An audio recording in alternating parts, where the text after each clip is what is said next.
என்ன குழப்பம்? ஏதால குழப்பம் உண்டு.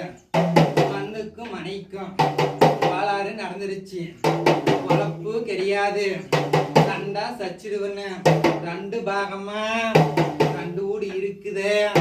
ஒரு இடத்துல நிம்மதி இருக்கு, இன்னொரு இடத்துல நிம்மதி கிடையாது. சொல்லால நிக்கிதப்பா. பக்கத்துல சண்டை வருது.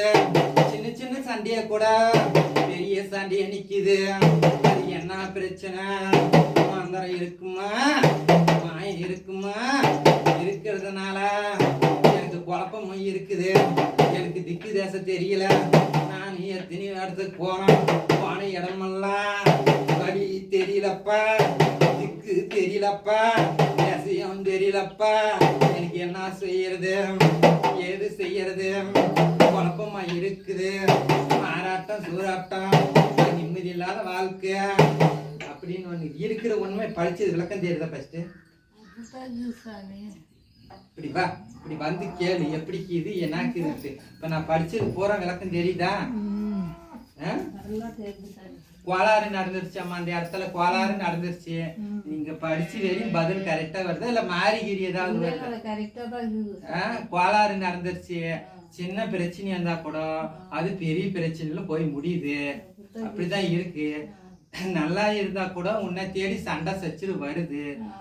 ஒரு நல்ல சாமி கும்பலான்னு ஒரு நிம்மதி கிடையாது. போற இடத்துலயும் என்ன செய்யறது ஏது செய்யறதுன்னு தெரியாது இருக்கு. இப்படிதான் இருக்கு. இது கோளாறுனால வந்து குடும்பத்துக்கு பங்கம் பலி வந்துருச்சு. அது இப்படி எப்படின்ட்டு நான் சொல்றேன், கேட்கேன்.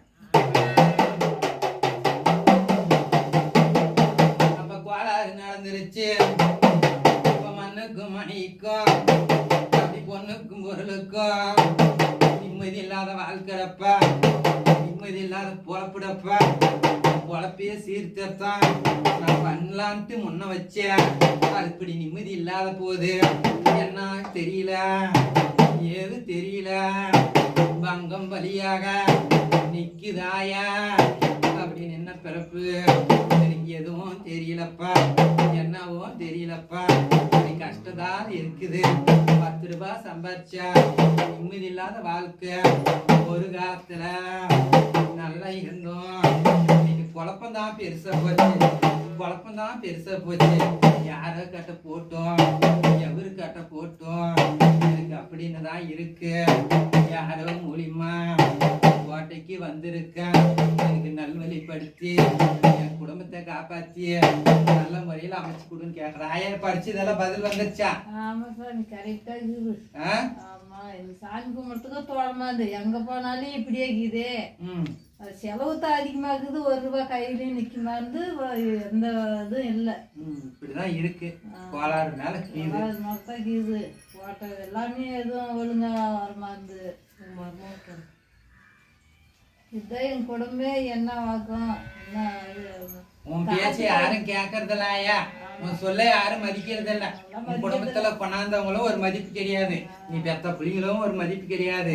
நிம்மதி இல்லாததான் இருக்குது. இந்த குடும்பத்தை இறக்கா பிடிச்சி ஒரு நல்ல வழிக்கு வரலான்னு பாக்குற. ஆனா உன்னால முடியும். ஆமா சாமி, நீ சொல்றதெல்லாம் கரெக்டா தான் இருக்குது. பிள்ளைங்க வந்து அடுத்தவங்களாட்டும் எதுவும் ஆகக்கூடாது.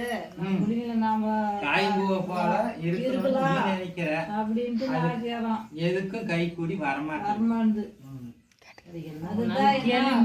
அதுதான் சாமி, எதுனா காத்து கருப்பு இருக்குமா எங்க குடும்பத்துல, இல்ல எதுனா வேற எதுனா இருக்குமா? கோளாறு வந்துருச்சாயா? கோளாறு நடந்து